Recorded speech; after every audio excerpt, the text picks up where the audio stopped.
Kristu, tumaini letu. Ndugu zangu wapendwa, leo ni siku ya pekee kwetu sisi wanaparokia Mtakatifu Maria de Matias Mivumoni, ambapo tunaadhimisha sherehe ya somo wa parokia yetu Mtakatifu Maria de Matias. Katika Injili tumesikia Maria Magdalena anawapasha wanafunzi ya kwamba nimemwona Bwana, na kwamba amemwambia hayo. Kristo mfufuka ambaye anatangazwa kwa mara ya kwanza amefufuka na Maria Magdalena, ni yeye anayetusababishia sababu hii ya kufurahia leo na kushangilia sherehe ya Mtakatifu Maria de Matias Mivumoni. Sababu ufufuko wake umetuletea furaha, umetutangazia ushindi na umetudumisha katika tumaini la kuungamanika naye katika utukufu wake wa milele. Ufufuko wake unatudumisha katika tumaini ya yale aliyotufundisha na aliyotufundisha katika neno lake, kwamba yote ni kweli. Hakika Mungu ni ukweli, hadanganyiki wala hadanganyi. Ndio maana leo hapa tumekusanyika kushuhudia mafumbo hayo matakatifu ya Mungu ambayo Kristo mwenyewe ameyafunua kwa ukamilifu kabisa, kwa kutoa mwili kuishi na sisi, kumfunua Mwenyezi Mungu kwa ukamilifu kabisa, akakubali kuteseka kwa kubeba madhaifu yetu kwa kifo, na kwa ufufuko akatutangazia kwamba sisi tu huru, hatuko tena katika vifungo vya dhambi na mauti, sio mateka wa dhambi na mauti, tu huru. Anatangazia uhuru.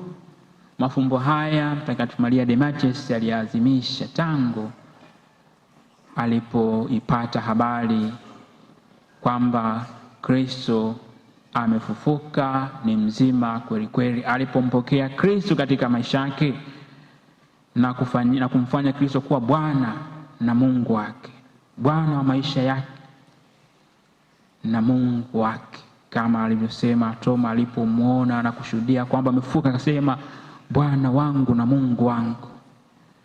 Mtakatifu Maria de Matias aliyashuhudia hayo tangu alipobatizwa na kupata akili, akaanza kuyashuhudia mafumbo matakatifu.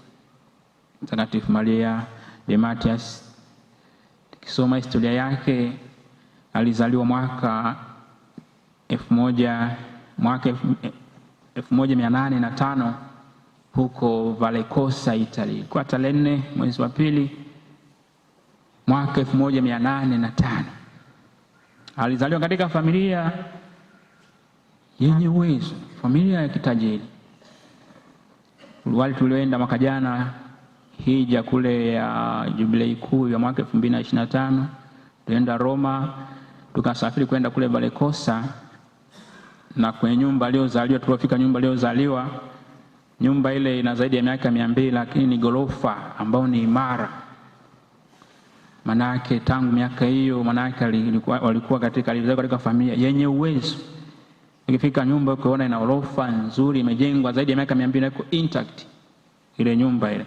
Na sasa imekuwa chini ya shirika la masista wa Abudu Damu Mtakatifu ambao yeye alianzisha. Familia walikabidhi shirika, imekuwa ni nyumba ya makumbusho. Tuliona kitanda chake, mazingira, familia yake na kaka zake walivyokuwa naishi kimaridadi na kuambatana mambo ya ulimwengu. Lakini yeye akiwa na miaka 17 mwaka 1822, kupitia mahubiri ya Mtakatifu Gaspari, ambao wakati walikuwa ni Gaspari de Buffalo, mwanzilishi wa shirika la damu azizi. Kwa mahubiri yake, akiwa anahubiri katika kanisa parokia yao pale Vallecosa, akaguswa sana na mahubiri yake, akaamua sasa kuachana na kuchuchumalia na kutafuta umaridadi wa dunia hii. Akaamua kuchuchumalia umaridadi wa kuwa na Mungu katika maisha, kutafuta utakatifu. Akaguswa sana akiwa na miaka 17.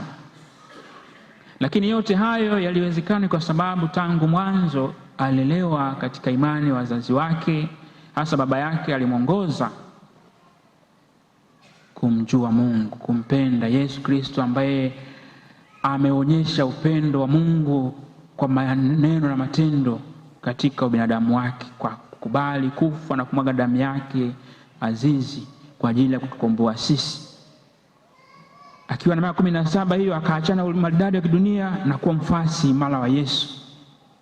Tunaambiwa akiwa na miaka 28 tu, tarehe 4 mwezi wa 3 mwaka 1834, chini ya usaidizi wa Padre Yohane Melini, alianza shirika la masista waabuduo damu azizi ya Yesu Kristo huko Acuto. Tulioenda Italia, tumefika Acuto, umeona ile nyumba ya kwanza kabisa aliyoanzisha kule shirika kule Acuto, kule milimani kusini mwa Italia, akijituma kabisa kushumaria utakatifu, akimfuata Yesu Kristo, Bwana na Mwokozi wake, Bwana na Mungu wetu. Na katika wakati huo na tamaduni za wakati huo, watoto wa kike walikuwa haruhusiwi kwenda shule. Walikuwa, lakini yeye kwa umaridadi na kwa kujifunza ile curiosity, udadisi wake, alijifunza mwenyewe kusoma na kuandika. Akajifunza mwenyewe kusoma na kuandika. Tumeona maandishi yake aliandika mwandiko mzuri, wameyatunza masista wale. Walikuwa wanatumia wakati kuandika, kutumia unyoya na kuchovya kwenye wino, unyoya wanachovya, anaunda mwandiko ule. Alikuwa baada ya kujua kusoma na kuandika akawa mwalimu bora sana kwa wengine, hasa watoto, akiwakusanya kuwafundisha na watu wote wapate kumjua Mungu katika Kristo, wapate kumpenda Mungu kupitia Kristo ambaye ni njia, ukweli na uzima. Akatumika sana kwa kusanya watu wengi, kuwafundisha ili waweze kumfahamu Mwenyezi Mungu kwa maneno na maandiko mbalimbali aliandika, akifundisha upendo wa Mungu ambao Kristo ameudhihirisha katika maisha yetu ya kila siku, akimfuata. Ndio maana akaamua sasa kuanzisha shirika hili la watawa ambao watajikita zaidi katika kumshuhudia Kristo kwa mapendo, kwa sala na sadaka za maisha yao. Ndio maana alianzisha shirika lenye moto wa shirika ni kuabudu upendo wa Baba, upendo unaookoa mwanadamu kupitia sala na huduma. Kuabudu upendo wa Baba, upendo ambao umefunuliwa kwa ukamilifu kabisa katika Kristo kwa mateso na kifo chake, kwa kumwaga damu yake iliyo azizi. Akautengeneza na akaunda upendo huo kwa damu yake, akatengeneza agano la upendo kwa damu yake azizi. Shirika hilo la masista waabuduo damu takatifu ya Yesu mpaka sasa wapo, wanaendelea kutoa huduma kupitia sala na huduma mbalimbali za kijamii, hasa katika elimu, wakiendelea kuipeleka habari njema ya Kristo. Na ndio maana masista hao wapo hapa, tupo nao masista, msimame. Masista ndio nyinyi? Sio nyinyi? Nimechanganya. Wana uniform zao. Sorry. Leo naona nyewe wana sherehe kule Singida. Okay, nimesahau. Sorry. Kwa hiyo masista hao wapo pale Parokia Toma Mtume pale Mbezi Beach. Thomas More. Parokia Thomas More, Jimbo kwa Dar es Salaam. Wapo pale wanahudumia pale. Wapo masista hao wanaendelea kuishi katika moto huo wa upendo ambao shirika hilo lilianzishwa mwaka 1834 na Mtakatifu Maria de Matias, ambaye yeye aliyaweza hayo kwa sababu alijikabidhi katika mapendo yake Mwenyezi Mungu. Alijikabidhi katika kukubali mapenzi ya Mungu yatimizwe katika yeye. Alikubali kuwa chombo chake Kristo. Alikubali kuambatana maneno ya Mama Bikira Maria, ndimi mtumishi wa Bwana, nitendewe kama ulivyonena. Na ndio maana Mungu akamtendea yaliyo makuu kabisa. Na ndio maana katika somo la kwanza tumesikia jinsi Mungu anavyotuita sisi, anavyowaita wateule wake. Mungu anapotuita, anatuita katika hali zetu na katika mazingira yetu ya unyonge. Anatuimarisha tukiwa tayari katika unyonge wetu kufanya kuwa chombo imara kabisa. Yeremia anaitwa lakini anajiona mdhaifu. Lakini Mungu anamwambia, tangu kabla ya kutungwa mimba yako nalikufahamu, nalikutakasa, nalikufanya kuwa nabii wa mataifa. Kwa madhumuni ya kimungu na utambulisho wetu haupo au hatupo kwa bahati mbaya. Sisi kuumbwa kwetu hakupo kwa bahati mbaya. Madhumuni ya uwepo wetu sisi si kwa bahati mbaya. Mungu ametuweka katika ulimwengu, ametuumba na kutuweka katika ulimwengu si kwa bahati mbaya. Madhumuni ya kuumbwa kwetu, Mungu ametutaka tumjue, tumpende, tumtumikie na hatimaye tufike kwake mbinguni. Si kwa bahati mbaya. Mungu anatujua, anakujua kwa undani kabisa. Anakupenda bila masharti, na upendo wake hauna masharti, hauna mpaka. Ana mpango na wewe kabla hujatungwa mimba. Kwa hiyo madhumuni ya uwepo wetu, purpose ya maisha yetu, the purpose of our life, tutaweza kuegundua au kutambua thamani au purpose ya maisha yetu tukimpa Mungu akili yetu, tukimpa Mungu moyo wetu, tukimkabidhi Mungu maisha yetu. Ataweza kutujalia kutambua wito wetu katika maisha yetu na thamani ya maisha yetu na purpose ya maisha yetu na madhumuni ya maisha yetu. Mtakatifu Maria de Matias alitambua hayo tangu akiwa binti mdogo, akiongozwa vizuri na baba yake, alikuwa akimfundisha upendo kwa Mungu na upendo kwa jirani, akavutwa. Sababu wanasema wahenga, mtoto mleavyo ndivyo akuavyo. Kwa hiyo sisi sote tuna wajibu, wazazi, kuwa saidia watoto wetu watambue thamani na purpose ya maisha yao katika ulimwengu huu, na madhumuni ya uwepo, kwamba wajue kwamba Mungu ana mpango nao, ana mpango na sisi kabla hata ya kutungwa mimba kwetu. Ndio maana anasema katika somo la kwanza la nabii Yeremia tumesikia ya kwamba neno la Bwana lilimjia na kusema, kabla sijakuumba katika tumbo nalikujua, kabla ya kutoka tumboni nalikutakasa, nimekuweka kuwa nabii wa mataifa. Ndipo niliposema, Bwana Mungu, tazama siwezi kusema, maana mimi ni mtoto. Anamwambia mimi ni mtoto, lakini anamwambia mimi tangu kabla hata kutunga nalikufahamu,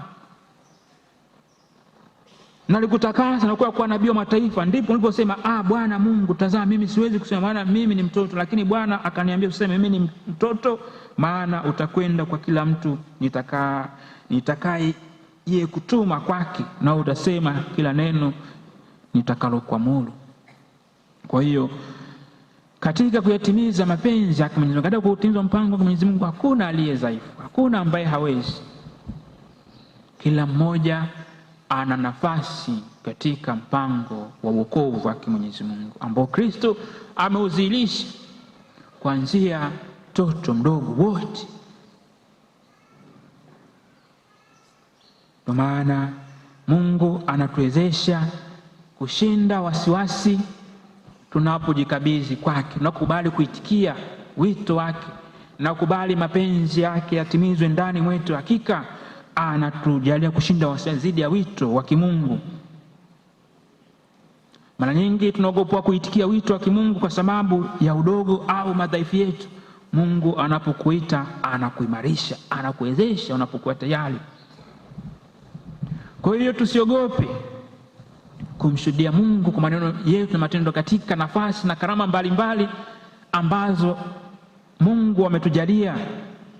Maana Mtakatifu Maria de Matias alikubali kabisa mapenzi ya Mungu atimizwe katika yeye. Akubali kujikita katika kumtangaza Kristo mfufuka alisulubiwa, akafa na akateswa kwa ajili yetu, akajiungamanisha naye. Alipenda kuwafundisha watu wote kumpenda Yesu na kuishi maisha ya Kristo.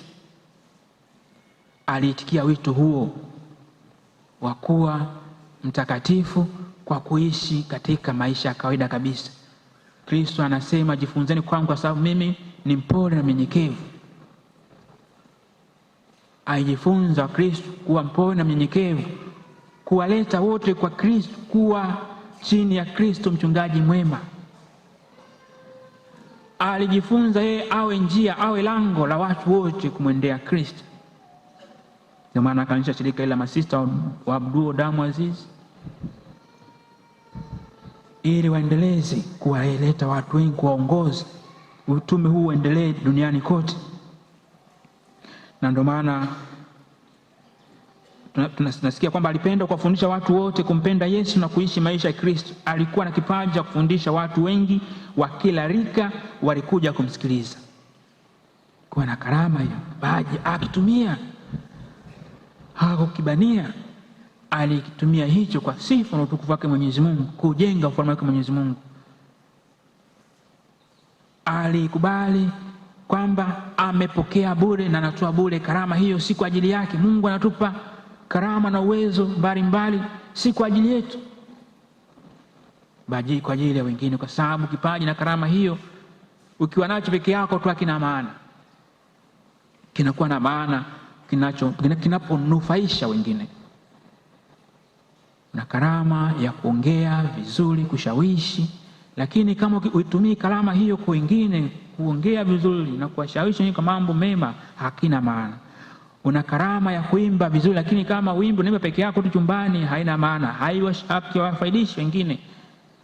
Wewe ni daktari mzuri bobezi, lakini hakuna wagonjwa, utibu wagonjwa, haina maana. Mwalimu akufundishi, utumii kwa chako cha kufundisha vizuri, hakina maana. Kinakuwa na maana unapofundisha, kinapowanufaisha wengine. Kipaji na karama hii, kwa hiyo tumepewa si kwa ajili yetu, ni kwa ajili ya wengine, ni kwa ajili ya sifa na utukufu wake Mwenyezi Mungu. Kwa hiyo tusiwe wavivu, tusiwe wachoyo kutumia karama zetu, tusizifiche. Wewe kama mwimbaji mzuri, njoo imba, ungamanika na wenzako katika kumwimbia Mungu. Mwalimu mzuri wa kufundisha, ungamanika na wenzako kufundisha. Ndio karama hiyo, ndio wito wako. Mungu amekuitia kupata utakatifu, kumtumikia, ili akupe thawabu katika wito huo, upate thawabu ya kuulisi ufalme wa milele. Mtakatifu Maria de Mates anatukumbusha yeye hakubania karama yake, hakubania kipaji alichopewa. Alikuwa tayari kushare na wote, kuwafundisha wote. Ndio maana watu mbalimbali, warika mbalimbali walikuja kumsikiliza, kufundishwa naye. Alifanikiwa kuanzisha jumuiya 70 za masista katika uhai wake, na jumuiya kuu kabisa ipo pale Roma. Tulifika pale Roma mwaka jana kwenye nyumba yake, nyumba kuu aliyoianzisha pale Roma, Italia. Sali kwenye kanisa lile alilosali na kwenye kaburi lake. Hakukata tamaa alipopatwa na magumu. Alifanya utume wake katika muungamaniko imara na kanisa Maria na kanisa la ulimwengu kwa upendo mkubwa. Katika kufanya kazi na utume wake alitii mfumo wa kanisa Maria na kanisa la ulimwengu, kwa sababu tunafanya kazi na utume wetu katika kanisa ambalo limeweka katika mfumo ambao Kristo ameanzisha kuanzia Baba Mtakatifu mpaka chini kabisa kwenye ngazi ya jumuiya, kigango, mpaka parokia, jimbo, taifa na ulimwengu. Kwa alifanya kwa ushirika kabisa na kanisa lote utume wake, kanisa mahalia na kanisa la ulimwengu. Kanisa la kwake kule alipoanza kule Akuto kwenye jimbo lake, askofu wake wenyewe Akuto na Valikoso katika jimbo la Anagni, alifanya kazi na askofu wake wa jimbo la Anagni. Na huku Roma, akiwa Roma, alifanya kazi vizuri chini ya Baba Mtakatifu ambaye ni askofu wa Roma, wa jimbo la Roma. Akafanya kwa ushirikiano mkubwa kabisa. Ndio maana Baba Mtakatifu wa wakati huo alimuita na akamshirikisha utume mbalimbali huko Roma. Kwa sababu ya karama yake akawa tayari kutumika kwa ajili ya kanisa la mahalia na kanisa la ulimwengu lote. Akubali kutimiza mapenzi yake Mwenyezi Mungu. Alifariki Roma, Italia tarehe 20 mwezi wa 8 mwaka 1866. Akatangazwa mwenye heri tarehe 1 mwezi wa 10 mwaka 1950 na Papa Pius wa 12. Na tarehe 18 mwezi wa 5 mwaka 2003 akatangazwa mtakatifu na Papa Yohane Paulo wa pili. Kanisa baada ya kufa kwake likatambua matendo yake makuu aliyoyafanya. Mchakato wa kumtangaza mtakatifu kaanza, akatangazwa mwenye heri na baadaye mtakatifu mwaka 2003.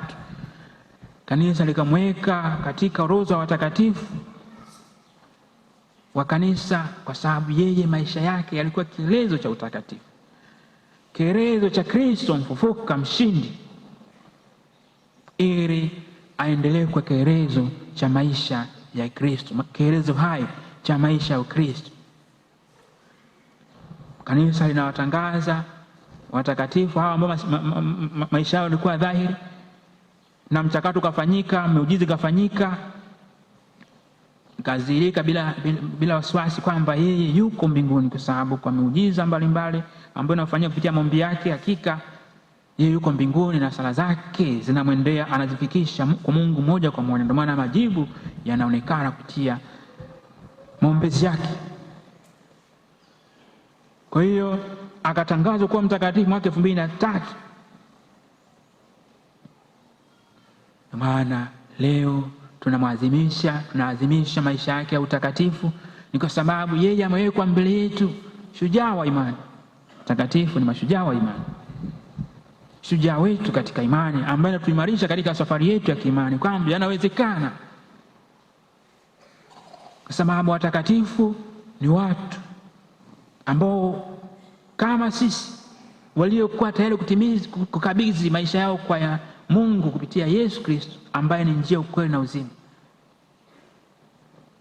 waliokubali kuwa wanafunzi hodari kabisa wa Yesu bila kurudi nyuma, bila kukata tamaa na magumu na changamoto, wakimwangalia Kristo ambaye ni njia, ukweli na uzima, ambaye yeye ametuhuisha katika tumaini, yeye aliyekabili njia ya mateso mpaka pale msalabani, na kwa ufufuko wake akatuhuisha katika tumaini kwamba yeye ni mshindi.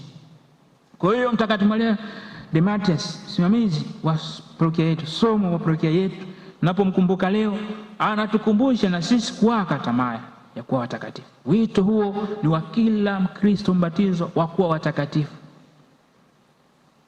Ndio maana katika somo la pili tunakumbushwa kwamba tunaitwa kuwa watakatifu. Tunaitwa kuwa watakatifu. Tangu mwanzo Mungu anatufahamu sisi, ametuumba kwa mfano sura yake, kwa mfano naye, maana yake anataka tufanye naye katika maisha ya utakatifu, kama tulivyofanana naye katika sura yake, kwamba sisi tunaaksi sura yake Mwenyezi Mungu kuumbwa kwetu, na tuaksi maisha ya utakatifu. Ndio maana akawaweka mbele yetu watakatifu hawa, watuimarishe, watuonyeshe kwamba inawezekana. Tunapokimbia, tunapotembea katika safari yetu ya kimani, wapo walio mbele yetu na watupa matumaini, waambia njoo, unaweza, mimi nimeweza, kwamba inawezekana. Ndio maana wanalianza katika mashindano, wanapokimbia kufikia hatua ya mwisho, kuna mashabiki wanawapa motisha, wanawapa morali, jitahidi, umekaribia kumaliza. Watakatifu nao wanatuambia hivi, jitahidi, unawezekana, changamka, inawezekana, mimi nimeweza na utaweza. Nilikuwa kama wewe, damu na nyama na maumivu, lakini nilikubali Mungu atende ndani yangu, nikajikabidhi katika mapenzi ya Mungu, nikajikabidhi katika upendo wake usio na masharti, usio na mipaka, unaowabeba wote. Na ndio maana ni mshindi, ni mtakatifu, ni kwa sababu alijikabidhi kwake. Kwa hiyo usiogope, uwepo wa Mungu ni nguvu zako na ulinzi wako. Mungu yupo pamoja nasi, usiogope. Kama tunavyozi katika somo la kwanza, anamwambia Yeremia, usiogope, niko pamoja nawe. Ndipo Bwana akanyosha mkono wake, usiogope kwa sababu ya hao, maana mimi nipo pamoja nawe nikuokoe, asema Bwana. Ndipo Bwana akaunyosha mkono wake akanigusa kinywa changu. Bwana akaniambia, tazama, nimetia maneno yangu kinywani mwako, usiogope. Mtakatifu Maria de Matias naye anatumalisha, anatuambia tusiogope, tuendelee kuwaka tamaa ya kuwa watakatifu, ya kutembea katika mapenzi yake Mwenyezi Mungu, kutembea katika mpango wake Mwenyezi Mungu. Ndugu zangu, uweza wa Mungu upo kati yetu. Mungu anapokuita kwa kazi yake anakuwezesha. Unachotakiwa ni kujikabidhi katika mapenzi yake, usiogope. Mimi nakumbuka mwaka 2017 napadilishwa tarehe 7 mwezi wa 7 pale Msimbazi Center. Askofu Nzigirwa ndo alipadilisha. Kwa baada ya pale kupadilishwa, katule taratibu wa askofu mkuu wa jimbo la Dar es Salaam Kardinali Pengo alikuwa anatangaza appointment hapo hapo. Kwa hiyo akatangaza wengine, yeye akatangaza utaenda kuwa paroko msaidizi Ikwiriri. Watu wote wengine wote walikuwa wanashangilia. Lakini mimi hapo naanza tutakuwa paroko msaidizi Ikwiriri kule Kibiti kule Rufiji. Watu wote Wakati ule 2017 ilikuwa na mauaji sana kule Rufiji, ilikuwa na Al-Shabaab ilikuwa imeingia kule. Kwa hiyo ilikuwa ni ukisikia Kibiti na Rufiji watu Lakini nikasema mimi nitakwenda, kwa sababu katika souvenir yangu niliweka maneno ya Nabii Yeremia hapa: kabla sijakuumba katika tumbo nalikujua, na kabla hujatoka tumboni nalikutakasa, nimekuwa kuwa nabii wa mataifa. Ndio maneno yangu katika souvenir niliandika. Nakumbuka kweli haya maneno, sasa nabii wa mataifa kule kwenye mauaji kule, basi nipeleke habari njema. Na mimi sikuogopa kweli, nilikuwa na nguvu kweli, na sikuwa na wasiwasi kabisa, kwa sababu nikasema sio mimi, Mungu wewe kama umeniteua kunipeleka wewe utanilinda, utanitegemeza. Baada ya tukapewa siku 21 za mapumziko na likizo kwenda misa ya shukrani. Baadaye nikamaliza shukrani nikaenda Mwanza kule kwa misa ya shukrani, karudi pale Sinza ndo parokia yangu nyumbani kule Dar es Salaam. Walinipa ST gari ndogo ile. Nikamwambia, kulikuwa na frateli kule anafanya utungaji mdogo, nikamwambia wewe mimi sitaki kufika huko, njoo sasa Sinza hapa, nita drive taenda wote. Kaweka mizigo yangu kwenye gari ile, ka drive. Kapita hiyo Mkuranga, kapita hiyo Kilimahewa, kapita Kibiti, kaingia Ikwiriri. Katuo barabara nyeupe,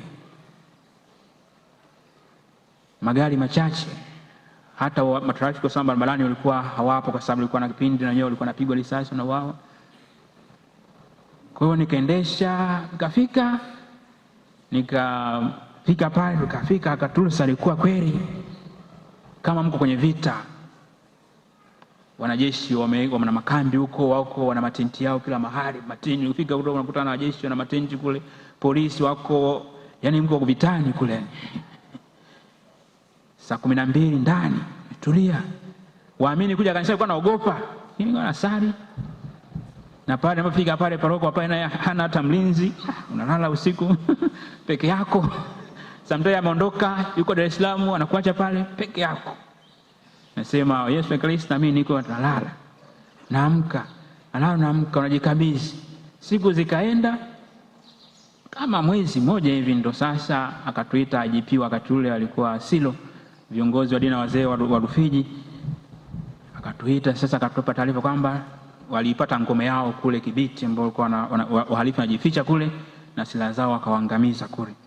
Akasema sasa hivi mambo ni shwari, umeshapata bado tu wachache, lakini ilikuwa ni hali tense, kwa hali ngumu. Ndio maana kule Rufiji sikaanzishwa mkoa wa kipolisi Rufiji mpaka leo, na wakuu wa wilaya wa Rufiji na Kibiti ni wanajeshi mpaka leo. Kwa hiyo nikafanya utume kule mwaka mmoja pale Ikwiriri kwa usalama, nikikabidhi katika mapenzi yake bila wasiwasi. Nakumbuka 2018 mwezi wa 4 wa 3 hivi wa 4 nikaitwa kuja kusaidia St. Joseph alipoloko msaidizi, alikuwa anaugua Father Tegeti, kuja kumuuguza kwa miezi 4 baada akafariki. 2018 mwezi wa 7 nikarudishwa Rufiji kwenda kuanzisha parokia ya Utete. Parokia teule ya Utete imetangazwa 2018 tarehe 7 mwezi wa 7.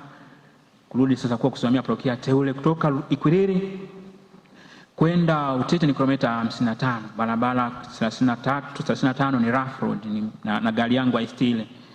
Kwa napambana nayo. Sasa nikasema huu mbali huu kila siku kwenda kule na gari yenyewe hii, nikasema ngoja nitafute nyumba kule, kwa sababu natangaza parokia teule hakuna nyumba ya padri, kwa nyumba katikisa tu ya zamani yenyewe imeshachoka. Ndio nitafute nyumba kufanya kazi moja ya serikali pale, kwa sababu pale Rufiji pale Utete ndo makao makuu ya Rufiji. Ni wilaya za zamani sana ambazo zilianzishwa na mkoloni Mjerumani. Mwana boma pale la DC pale lilianzishwa na Mjerumani miaka ya zamani sana. Ndio wilaya za mwanzo Tanganyika, makao makuu pale. Kuna nyumba mfanyakazi alihama akaiacha, lakini ilikuwa imechoka kabisa. Mimi tutaikarabati nyumba ile, kodi tutakatana kwenye gharama ukarabati. Karabati milioni 3 point. Kwa hiyo tukakubaliana sasa, kaingia mkataba wa miaka 3. Niambia miaka 3 ikiisha nitakuwa nishamaliza nyumba kujenga mimi ya kwangu. Kaweka mkataba.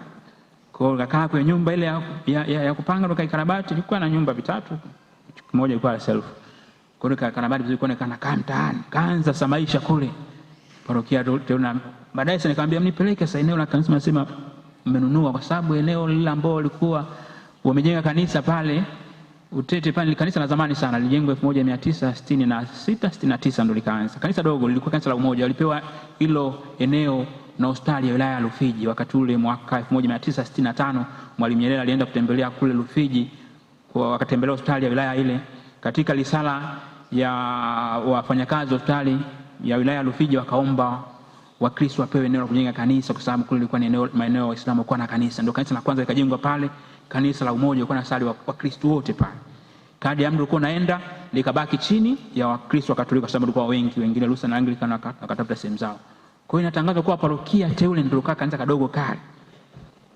Kwa hiyo kadi mtu ulikuwa naenda wakatafuta eneo kubwa kule, wakisaidiana na jimbo, eneo kubwa la ekari 30. Mara kwanza nilikuwa sijafika, wananipeleka sana, liko ndani karibu na mji, kumbe liko nje kabisa, mji polini. Mimi kama mbona hatufiki? Fika kule, yani jirani wangu wa kwanza kama kilomita 2. Ndo poli. Nikasema sasa huko maisha yatawezekana kweli? Lakini nikasema mimi ni mtumishi wa Bwana, nitendewe kama ulivyonena. Kaanza kupambana kweli. Eneo lile kwanza tunasema alikuwa na maji. Walikuwa wameshaanza kuchimba msingi, lakini baadaye msingi ule wakashindwa, kosa usimamizi, ukajaa msitu, nikuta msitu kabisa.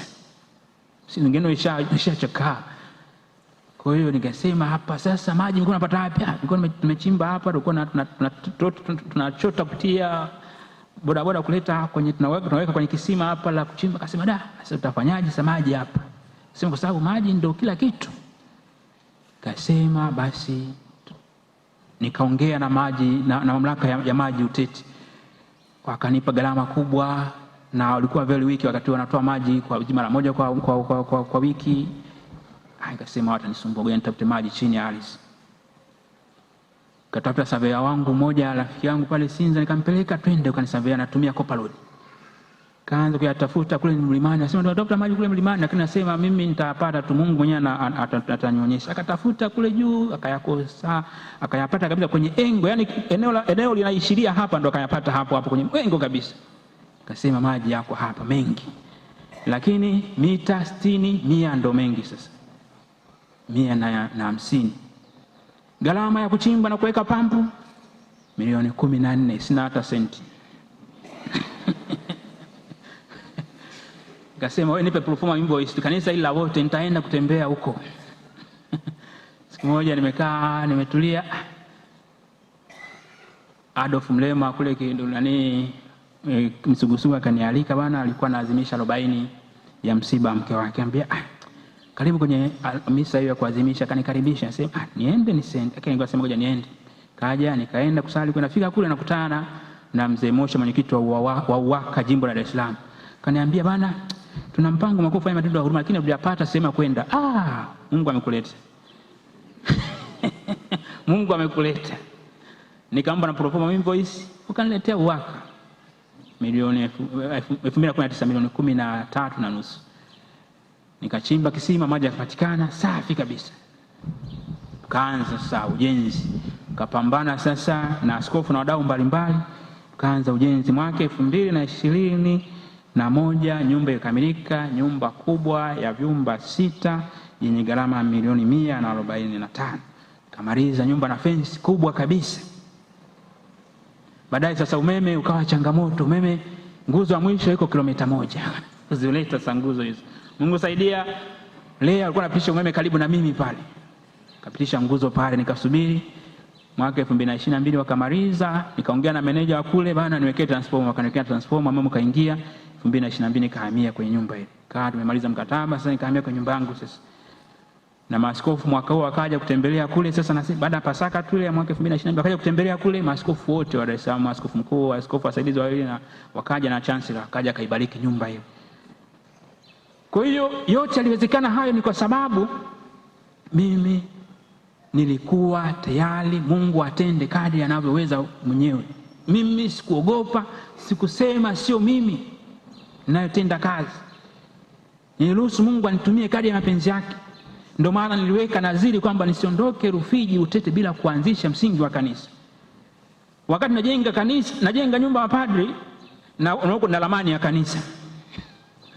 Napambana, nilikuwa na ramani ya kanisa. Sime kanisa dogo hili. Wakija wanafunzi wanalijaza. Nilikuwa na misa moja, of course sometime pale nasali misa moja pale saa 1 mpaka saa 2:30 saa 3 naenda Vigangoni. Kanisa lile watu 100 tu lishajaa full, na kuna kipindi kulijaza walikuwa linajaa kwa msimu kwa sababu Kristo wachache. Linajaa kwa msimu watu 100 wale kwa msimu. Lakini nasema itajenga kanisa kubwa la watu zaidi hata 700. Kadi ya mtu unavyoenda na wakija vigango vyote kwa misa za jumla watasali pale ndani. Na hakika mapenzi ya Mungu yatimizwa kadri ya mpango wake. Yaani namalizia tu msingi hivi sasa na kumwaga jamvi la kanisa sasa hili ndio barua ya uhamisho ikaja. Sijamwambia askofu na sijawahi kumuomba siku moja nihamishwe. Lakini nadhiri yangu wasema nisiondoke Rufiji bila kujenga msingi wa kanisa. Kuweka hii ramani ni actualize. Na nilisali kweli. Nikasema sasa nyumba bado imemaliza, nikabidi nitafute hela, na ananiambia msingi tu ule una engineer nani gharama ya msingi alikuwa anakadiria kwenye milioni 100, gharama ya msingi wa kanisa milioni 100. Nikasema taipata vipi? Kaanza kupambana, nikasema ngoja niandae fundraising Dar es Salaam. Kitafuta wadau na rafiki zangu. Kamwalika mgeni rasmi mmoja pale, askofu akaniandikia barua, nikampelekea akubali, kufanya fundraising pale Oysterbay.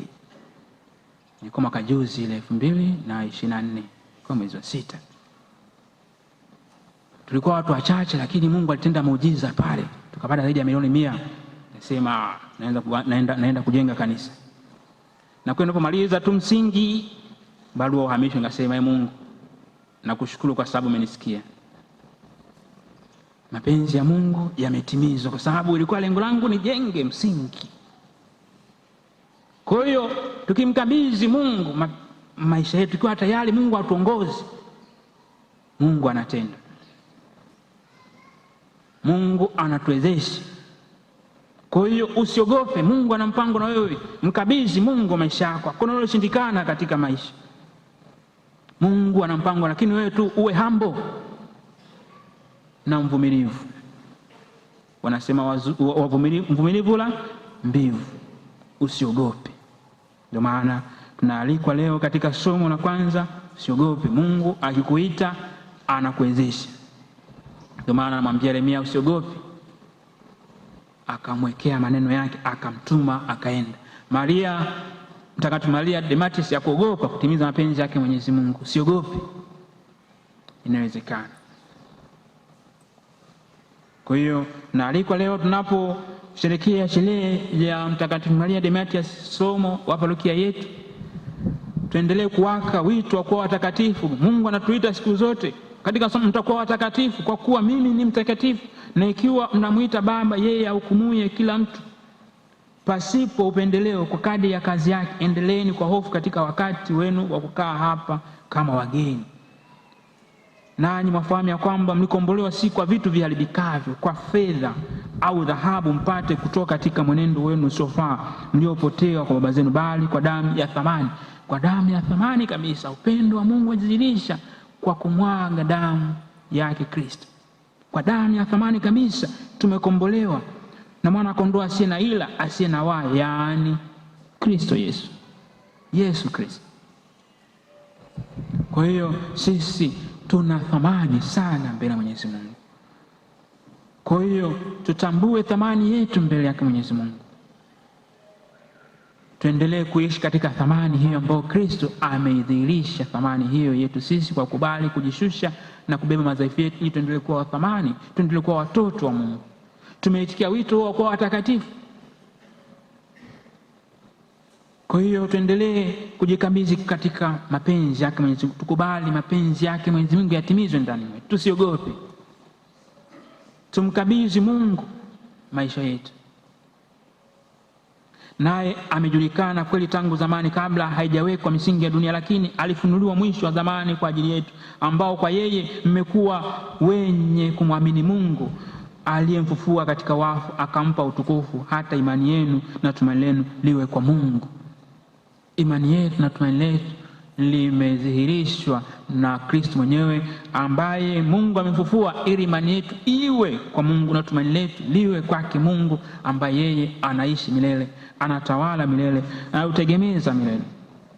Maria Magdalena alipopata habari za Kristo mfuka na amekutana naye Kristo mfuka, furaha zile alizipeleka kwa mitume, akatimiza, akawaambia katika nimemwona Bwana, na kwamba amemwambia hayo. Ndio maana Maria Magdalena anaitwa mtume wa mitume, ambaye alifanya utume kwa mitume, kuwapelekea habari ya ufufuko wa Yesu Kristo. Kwa nasi tunaalikwa tushirikishe furaha zetu ambazo tunazipata katika Kristo na wengine. Tushirikishe mapendo ambayo Kristo ametushirikisha, Mungu ametushirikisha kupitia mwanae mpendwa Yesu Kristo. Tuendelee kudumu katika imani, matumaini na mapendo. Tuendelee kuishi katika kumpenda Mungu na kuwapenda watu wote. Kwa maombezi ya Mtakatifu Maria de Matias. Tumsifu Yesu Kristo. Kristo